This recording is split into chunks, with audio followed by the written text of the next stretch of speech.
You are listening to the Money Hour at 11:50 a.m. KKNW, the Friday, February 12th virtual show. We're still temporarily in virtual for COVID. Eventually, we'll get back into studio, but you can catch us on podcast and on air at 11:50 a.m. KKNW at 3 o'clock on Saturday with rebroadcast on Sunday at 8 a.m. I am your host, Tina Mitchell. And I'm your co-host, Keelan Harvey. We are here to help you build a strong financial blueprint 1 week and one show at a time. If you are listening to our show at a different time or day, you are listening to a rebroadcast. We are here to connect you with the guest or answer any questions that you may have. Please call the show at 1-855-400-1150. Again, that's 1-855-400-1150 or online on themoneyhour.com. And now in studio, the one and only Doug Peterson of Get Priorities Straight. Where to start for your personal financial mastery is the conversation we're having with Doug right here on 11:50 a.m. KKNW. Take it away, Keelan. That was impressive. I love that. Well done. Thanks. He's deserving of it. Well, he is a rock star for sure and helping a lot of people. So that's awesome. Let's get right to the meat and potatoes, Doug. What does GPS do? The foundation of what we do is helping people go from reactive to proactive. So instead of spending money and looking at the end of the month and wondering where it went, John Maxwell said, you either tell your money where to go or you wonder where it went. So we teach people how to decide where they want their money to go before they spend it. And then it's a less of an emotional decision. So we have a whole system and process around that. So Doug, let's talk about what a personal financial mastery looks like. So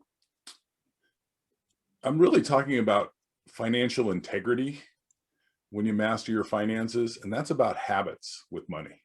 It's not how much money you have. And unless you cultivate the right habits, you'll never have true financial success, no matter how much money you make. So you need a system, you need habits. And like anything, if you want to master any particular skill, you need to spend some time, and we help people spend less, building a system that just works 100% of the time.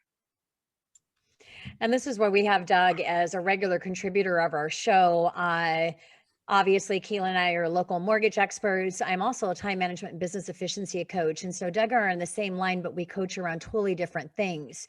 I couldn't help coach around financing. However, I can build the system and the process and the mind shift around creating the habit of running a high efficiency business model. And it's exactly the same. It all starts with the habit. The habit is around the mind shift. And just as with Mary, we talked about what the foundation is for her business. And it's you have to build that foundation first so that you can support the massive growth and potential for that to be sustainable. Doug, why is personal financial mastery so important? Let me give you one of the most common things I run into. Most people today that are making, say, $150,000 are spending at least 50 hours a week at work.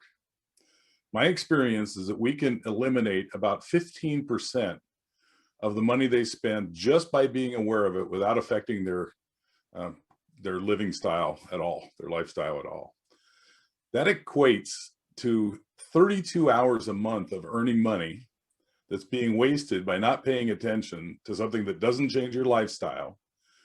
That's $22,500 that you can focus on what's more important, or just work 32 hours less a month and still have the same lifestyle. And that's just waste. There's more.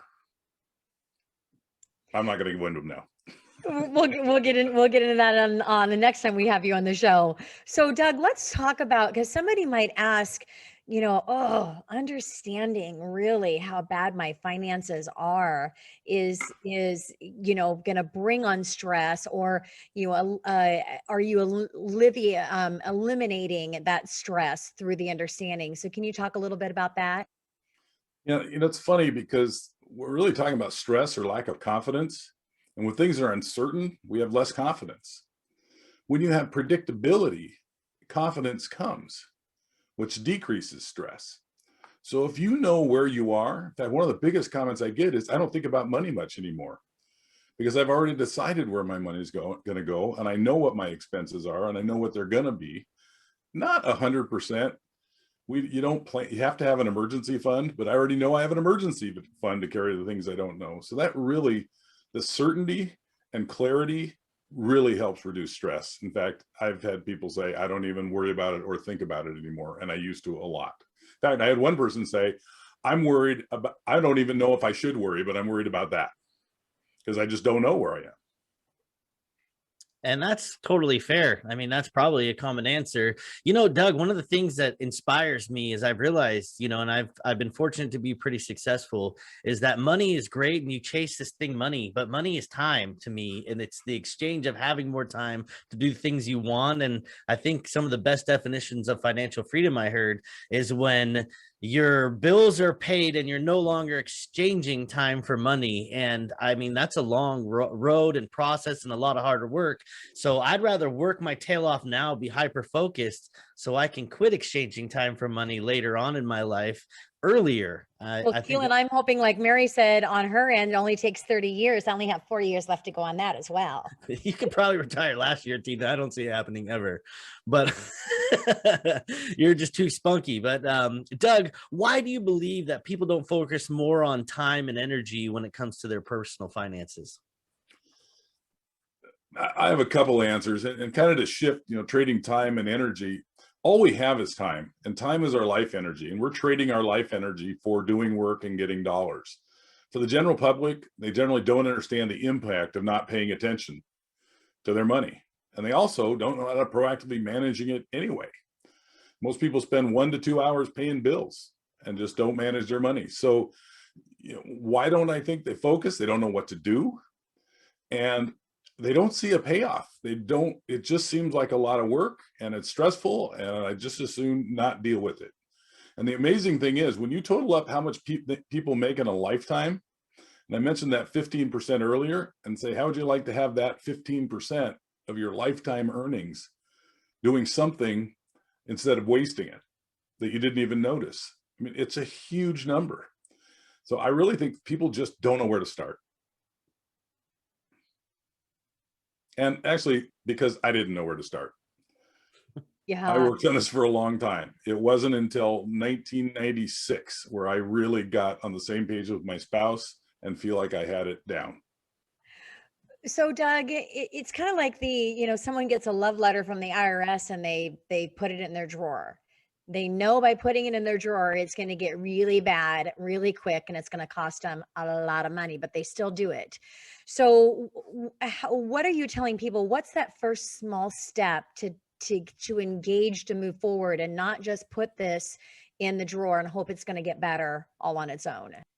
Well, certainly dealing with, you know, challenges from the IRS or letters, you know, you need to prioritize.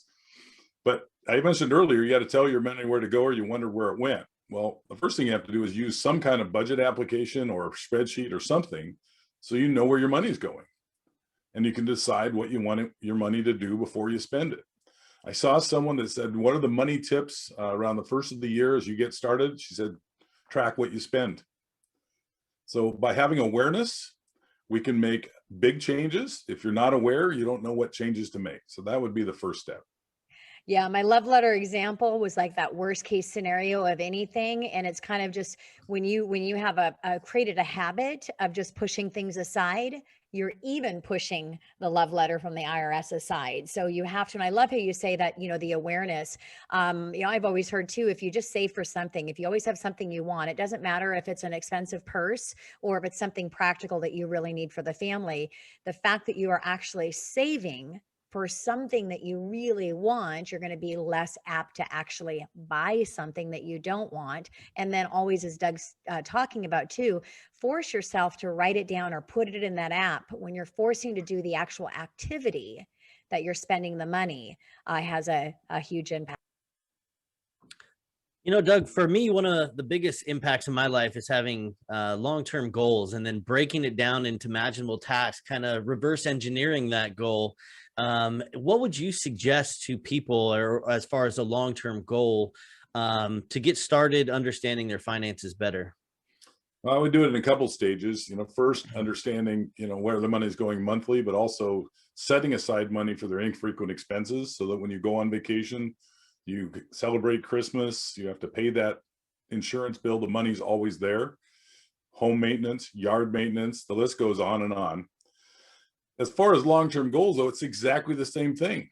If you want to build wealth, if you want to put your kids through college, if you want to go on trips, you need to plan for it. And planning saves a lot of time and money. And I think, as both of you know, I've got 1.2 million airline miles because I slowly but steadily work the credit card system. I don't have any credit card debt, but we're planning to go to, for our 40th, by the way, tomorrow is my 39th wedding anniversary. Oh, 30, congratulations. 33 very happy years and a few bumpy ones. Of course, we all do. And we're going to France and Italy the summer of 2022 for a couple of weeks. Airfare is all covered already, and several hotel stays are covered. And I'll have the rest done before we get there. Very impressive. And I know you, I know Doug and you know how many people that he's really just making a difference. Making a difference in their life just sounds really small. I mean, really, really making the difference in people's lives, the quality of their lives, so that they can do what they're passionate about. They can contribute to their community, all of the things that they want to do, and they have that financial release from not running, I guess, a high efficiency financial model for their family. Doug, I like how, you know, Doug personally, I mean, they even have budgeted when they're getting gifts, him and his wife, when they're getting gifts for each other. So that's actually in their budget. They have an allowance of what that's going to look like. And that's what it takes to be in control of your money. Doug, first step in how you help clients, as we're wrapping up our time here today, anything that you want to share with a listener that's listening out there now and is getting really emotionally connected to your message, that I really need to have somebody like Doug on my side. I'm ready to take that step right now and take control of my finances. I always start with just a get acquainted meeting. It's complimentary, and it's really to understand what your goals and concerns are. And it's also to help figure out if I'm the right fit. Because if I'm not the right fit, I can point you in directions where you can get started on your own, because we can do things ourselves. We can do things with some help, and we can do things with a lot of help.